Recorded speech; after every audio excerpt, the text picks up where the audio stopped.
That man is mentally broken. I know exactly how that feels. I know exactly what it looks like. Why he's so soft spoken.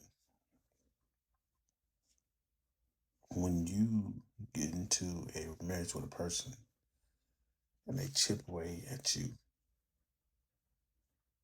daily, weekly, monthly, yearly, over time it breaks you down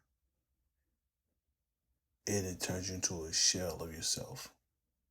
So story time. I used to be 220 pounds till I got married. And all the fighting we did, my biggest issue was this part of the reason why I left the religion alone. I'm gonna pray it off. God's gonna work it out. It's gonna get better. Prayer and faith and prayer and faith and prayer and faith and 220 became 240, 240 became 250, 260, 270. It wasn't over a year or so. It happened over several years. I got huge because I was stress eating, stress drinking, um, with the stress that was just sitting on my body. And my thought process was, I'm gonna fight through it. I'm gonna fight for it. It's gonna work out. It's gonna eventually. It's gonna. It doesn't. And I remember I had an older woman tell me, she said, she not the one. And I dismissed it. Then we got into the really big fight, and my brain said, "Yo, you need to get the hell out of here. Just cut your losses." We were still young. We were married, but no kids. She was talking to the minister's wife at the time, and there was a sermon. I was staying together, letting God work through it. I wish I wouldn't have listened. I wish I would have held on to my mindset to say, "Fuck this, I'm out." Because what happens is once the kids get in, oh my gosh, these women really wreak havoc. I blew up to 330 pounds.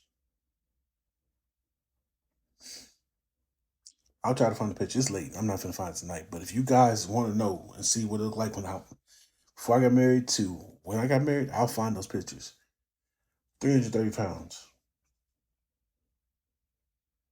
Just had the big jolly Negro smile. I was so depressed. I didn't realize how bad off I was until I need to make more money. So I took a job out of state. I moved to Oklahoma and I lived with a homeboy of mine. I rented out one of his rooms and just hang around him and see how he moved because he was still single at the time, doing what he do.